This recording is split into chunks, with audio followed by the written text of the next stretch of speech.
Magandang araw Luzon, Visayas at Mindanao, Pilipinas. Dako na po natin ang detalye ng mga balita.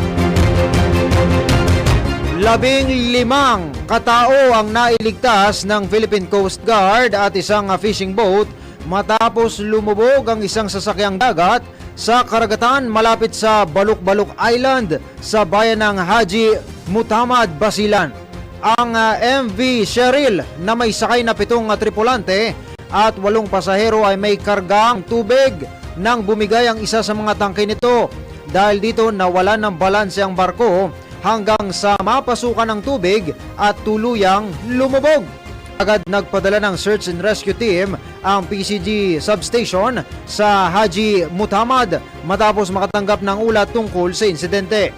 Una umanong nasagip ang mga sakay ng fishing vessel na FB Marcus 308 ng Mega Fishing Corp bago inilipat sa kustudiya ng PCG at dinala sa Pampang.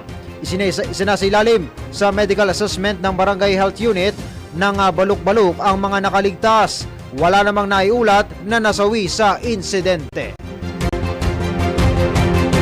Samantala, nasabat ng mga otoridad ang tinatayang 2.4 million pesos na halaga ng smuggled cigarettes sa isang operasyon ng mga otoridad sa Iligan. Ayon sa mga operatiba, natunto ng isang inabandonang sasakyan matapos itong umiwas sa checkpoint sa Barangay Suarez. Nagbigay umano ng flash alarm ang sasakyan sa himpilan ng pulisya nang hindi ito huminto sa checkpoint. Agad itong hinabol ng traffic enforcers at mga tauhan ng pulisya patungong Barangay Lualan. Gayunman, bigla umanong nawala ang sasakyan kaya nagsagawa ng masusing paghahanap ang mga otoridad hanggang sa matagpuan itong inabandona na. Sa inspeksyon, nadiskubre na kargado ito ng mga smuggled na sigarilyo. Patuloy ngayon ang investigasyon upang matukoy ang may-ari at driver ng sasakyan na mahaharap sa kaukulang kaso. Sa iba pang balita dyan sa may Zamboanga City, patay ang isang lalaki matapos pagbabarilin habang nagtatrabaho sa itinatayong bahay ng kanyang pinsan. Ayon sa investigasyon, abala ito sa konstruksyon nang biglang dumating ang 3 hindi pa nakikilalang sospek. Batay sa salaysay ng mga saksi, agad umanong nagpaputok ng baril ang isa sa mga sospek at tinamaan ang biktima sa iba't ibang bahagi ng katawan. Dahil sa tinamong mga bala o tama ng bala, agad itong nasawi. Sinuri ng mga otoridad ang kuha ng CCTV sa lugar na nagpapakita ng 3 sospek na tumakas matapos ang pamamaril. Sa isinagawang follow-up operation, naaresto ang isa sa mga sospek na nakitang tumakas sa lugar batay sa video at pahayag ng mga saksi. Nakakulong na ito at sasampahan ng kaukulang kaso. Patuloy naman ang investigasyon upang matukoy ang motibo sa krimen at madakip ang 2 pang sospek na nananatiling at large.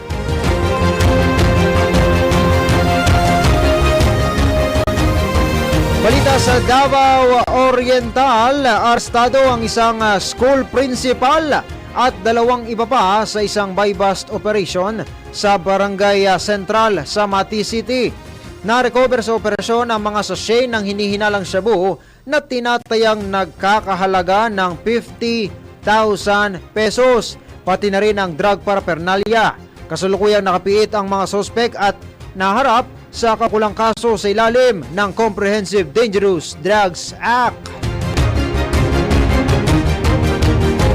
42 minutos makalipas ang 1:00 ng hapon, tanggap muna tayo ng Ronda Probinsya. Lalaki na may kinakaharap na kasong pagpatay sa Goa, Camarines Sur, timbog. Ang balita mula kay Junel Agagad Bunafe. Matagumpay na naaresto ang isang lalaki na may kinakaharap na kasong murder sa Goa Municipal Police Station sa nakukuhang ulat ng 95.1 DWIC Joseph Penaga, pinamunuan ni Police Captain Rick Rueda Reynales, officer in charge, ang Manhunt Charlie operation na nagresulta sa pagkakaresto ng isang lalaki na may kasong kinakaharap na murder nitong nagdaang March 1, 2026 sa bayan ng Guwa, Camarines Sur. Sa nakuhang impormasyon ng 95.1 DWIC Joseph M. Naga, ipinaalam sa suspek ang uri ng kanyang pagkakasala maging ang kanyang mga karapatang pangtao. Ang naaresto ay dinala sa impila ng pulisya sa Guwa Municipal Police Station para sa kaukulang dokumentasyon at disposisyon. Ayon pa sa Guwa Municipal Police Station kay Police Captain Rick Rueda Reynales, ang Guwa Municipal Police Station ay patuloy na nanawagan sa mga komunidad upang huwag mag-atubiling tumulong at magbigay alam at impormasyon sa nasabi ng himpilan sa mga taong nagtatago sa batas sa nasabi ng lugar o kaya'y maaaring tumawag sa kanilang hotline o messenger. Mula dito sa 95.1 DWIC Joseph M. Naga, Camarines Sur, Junel Agagad Bunafe, nagbabalita ng tama, naglilingkod ng tama. Maraming salamat ngayon, Junel Agagad Bunafe. Samantala, isang public high school teacher sa Laguna viral online dahil sa pangingikil sa mga estudyante. Ang balita mula kay Arman Cambe. Isang guro mula sa isang pampublikong eskwelahan dito sa Calamba City sa Laguna ang nakatakdang sampa ng kasong extortion matapos umano itong maningil ng halagang 200 piso kada estudyante para pambili ng tiles at iba pang kagamitan sa classroom na pinagtuturuan ng nasabing guro. Ayon sa sumbong, ang hindi pinangalanang guro ay nagpanta pa umano na ibabagsak ang sinumang estudyante na hindi makakabayad ng nasabing halaga. Ayon pa sa sumbong online, matapos ang 3 buwan, wala pa umanong nakikitang tiles o anumang gamit na binibili ng guro para sa loob ng classroom. Hindi pa naman nagbibigay ng payag ang tinutukoy na paaralan dito sa Calamba City, Laguna. Arman Cambe mula Calabarzon, nag-uulat pa si Impila may todong lakas. DWIC nagbabalita ng tama, naglilingkod ng tama. Maraming salamat Kuyang Arman Cambe. Samantala, magbabalik ang DWIC Network News makalipas ang ilang commercials. Ang oras, yohoy, 45 minutos makalipas ang 1:00 ng hapon. That's Po ang DWIC Network News, live na live. Ako pa rin po ang inyong kasama, inyong lingkod, Angelo Bainyo. At sa pagpapatuloy ho ng iba pang detalye ng mga balita, patay ang isang 65 anyos na babae matapos matamaan ng bumagsak na NIM 3 habang nagmumotor sa Yumang Street, Barangay San Isidro, General Santos City. Ay sa anak ng biktima, galing pa ang kanyang ina sa isang resort at pauwi na para kunin ang charger ng kanyang speaker nang mangyari ang aksidente. Ayon sa mga opisyal ng barangay, maaaring mahina na ang pundasyon ng puno dahil sa tuloy-tuloy na malalakas na ulan, dahilan kung bakit bumagsak ito. Binanggit ng pamilya na may posibilidad ng kapabayaan dahil maraming malalaking puno sa lugar na posibleng nagdulot ng panganib.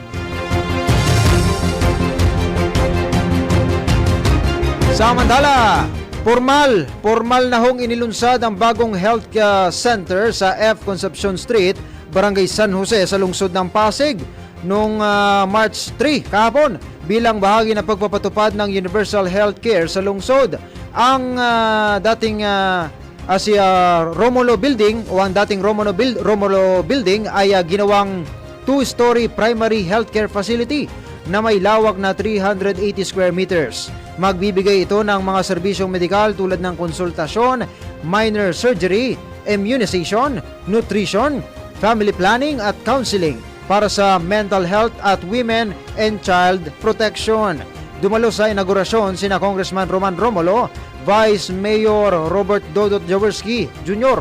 at Mayor Vico Soto. Ayon sa mga opisyal, makatutulong ang bagong pasilidad upang ma-decongest ang mga ospital at mapalakas ang preventive healthcare sa lungsod.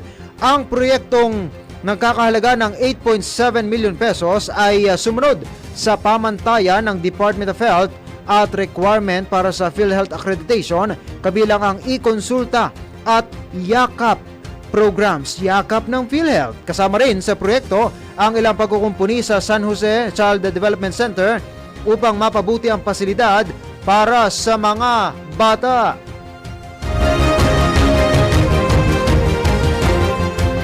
51 minutos makalipas ang alauna ng hapon, tanggap muna tayo ng Ronda Probinsya. Lalaki arestado sa Florida Blanca, Pampanga sa kasong paglabag sa Vauci. Ang detalye ng balita mula kay Johnny Gole. Kuyang Johnny.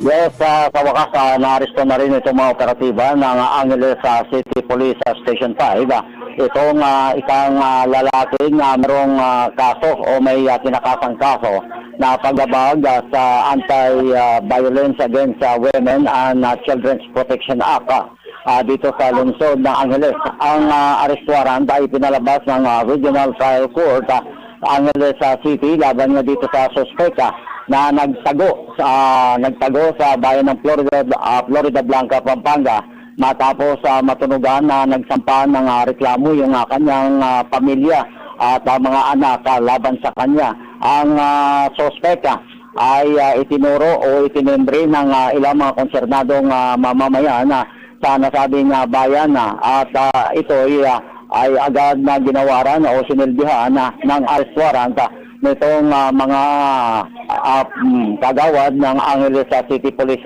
Station 5 sa pakikipagkoordinasyon naman mula sa Florida Blanca Police Station. Ang suspect ay hawak na ngayon ng Angeles City Police Office at nakatakda itong iharap sa hukuman para naman sa kumpirmasyon ng kanyang pagka-aristo. Saka na ito tutuluyang ibabiyahe sa piitan. Ayon sa hukuman ang nasabing kaso ay isang special law kaya walang piyansa ang inirekomendado ang piskalya para sa kanyang pasamantalang kalayaan.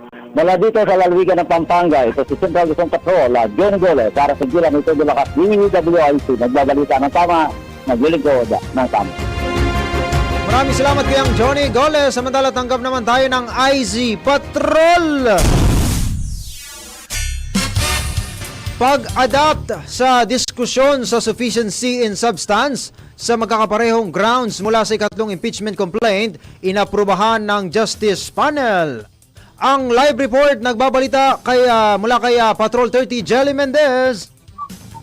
Inaprubahan ng House Committee on Justice ang inihaing mosyon ni Pinoy Workers Party List Representative Franz Legaspi na i-adapt ng komite ang diskusyon sa sufficiency in substance sa Sabaglia et al. O ang ikatlong impeachment complaint, partikular sa magkakaparehong grounds na pinagbatayan sa ligasyon. Sa gitna ito ng pagtalakay ng komite para sa determinasyon ng sufficiency in substance sa ikaapat na impeachment complaint na inihain ni Attorney Nathaniel Cabrera at inendorso ni na House Deputy Speaker Paulo Ortega V at Manila Representative Bienvenido Benny Abante Jr. Walang tumutol sa inihaing mosyon dahilan kaya inaprobahan ito ng Justice Panel. Ayon kay Congressman Abante, isa sa mga endorser ng ikaapat na reklamo ng katagang public office sa public trust ay hindi isang slogan o dekorasyon sa mga opisina, kundi pundasyon ng demokrasya.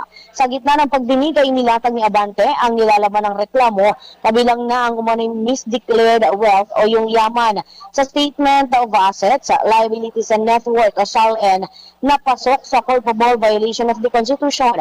Iginit ng kongresista na ang kapabayaan ay hindi matatawag na clerical error. Gayun din ang maling paggamit na confidential funds at ang pag-amin ni VP Sara na sakaling may masamang mangyari sa kanya ay may kinausap na siya na gunman para ipapatay sina Pangulong Ferdinand Marcos Jr., First Lady Liza Araneta Marcos at dating House Speaker Martin Romualdez. Ito si Patrol 13, Jelly Mendez nag-uulat para sa Intilang Metodong Lakas sa IZ. Nagbabalita ng tama, naglilingkod ng tama. Tanggap ulit tayo ng balita mula sa ating Ronda Probinsya.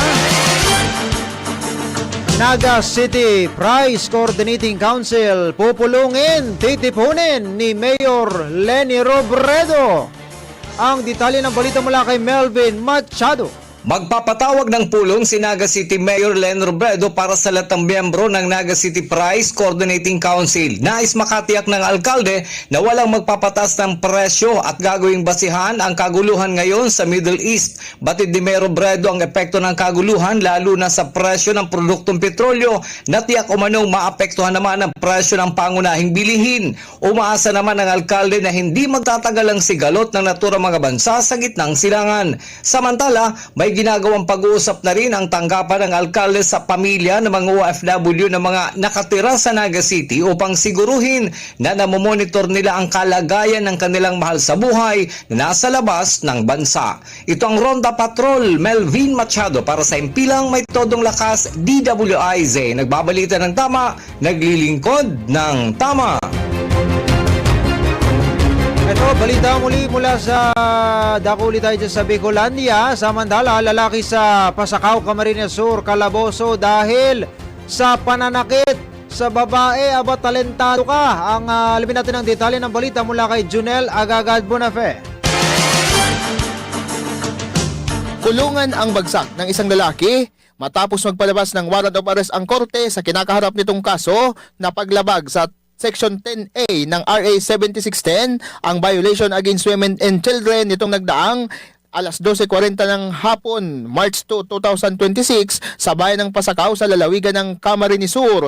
Ang akusado ay kinilala na si alias Tisoy, 26 na taong gulang, walang trabaho at residente sa nasabi ng bayan. Ang pag-aresto ay batay sa isinagawang paghahain ng warrant of arrest sa ilalim ng criminal case number 2026-0337 para sa kasong paglabag sa Section 10A RA 7610 na may inirekomendang piyansa ang korte na 80,000 pesos para sa pansamantalang kalayaan ng sospek. Ang sospek ay kaagad na inaresto at ipinalam sa kanya ang kanyang mga karapatang pantao alinsunod sa itinakda ng konstitusyon. Sa kasalukuyan, nasa kustodiya na ng Pasakaw Municipal Police Station ang nasabi ng sospek. Ang pagkakaaresto kay alias Tisoy ay sa pamumuno ni Police Major Michael Vincent Fortunado, ang Chief of Police ng nasabi ng Municipal Police Station. Mula dito sa 95.1 DWIC, Joseph M. Naga, Camarines Sur, Jonel Agagad Bonafe, nagbabalita ng tama, naglilingkod ng tama.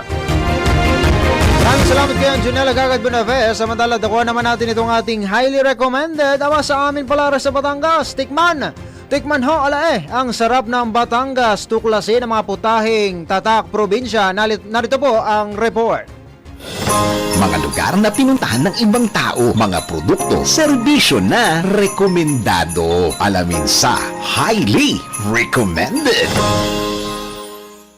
Halina tikman natin ang mga putahe na sa Batangas mo lang matitikman. Simulan natin sa bulalo, isang mainit na sabaw na gawa sa beef shanks at bone marrow. Pinakuluan hanggang lumabas ang natural na katas at lasa. Nagbibigay ito ng malalim at malinamnam na karanasan sa bawat higop. Sunod naman ang gotong Batangas, isang kakaibang bersyon ng goto na hindi lugaw kundi sabaw na puno ng beef tripe at iba pang lamang loob. Karaniwang sinasamahan ng sausawang toyo, kalamansi, sibuyas at sili. Huwag ding palalampasin ang kalderetang kambing, isang masarap na putahing na niluto sa rich tomato-based sauce na may halong patatas, carrots at paminta. Ang tamang timpla ng mga rekado ay nagbibigay ng kakaibang sarap na hahanap-hanapin mo. Para naman sa mga mahilig sa matamis, subukan ang sinukmani, isang kakanin na gawa sa malagkit na kanin, gata ng nyog at asukal. Perpektong panghimagas o merienda na nagpapakita ng yaman ng mga produkto ng Batangas. Kaya't sa susunod na pagbisita ninyo sa Batangas, huwag kalimutang tikman ang mga putahing ito na tunay na ipinagmamalaki ng probinsya. At yan ang ating highly recommended. Ayun, maraming salamat Gia Rafael. At samantala, bago tayo magtapos, happy 45th anniversary sa Eternal Plans Incorporated. More power po sa inyo. At happy birthday din po kay Kuyang Johnny Gole, ang ating Ronda Provincia Patroller. Happy birthday Kuya Johnny. Enjoy your day. At yan ang mga balitang nakalap namin mula sa Luzon, Visayas at Mindanao sa ngalan ng buong puwersa ng Himpilang May Todong Lakas, DWIZ. Ako po inyo nakasama, Angelo Bainyo, para sa mas malawak na pagbabalita ng tama at paglilingkod ng tama. Ito po ang DWIZ Network News. Abangan po ang susunod na programa, Pilipinas Ngayon Na, with Yusek Robert Rivera and Lady Eliza. Pilipinas Ngayon Na, now na. Mwah! DWIZ.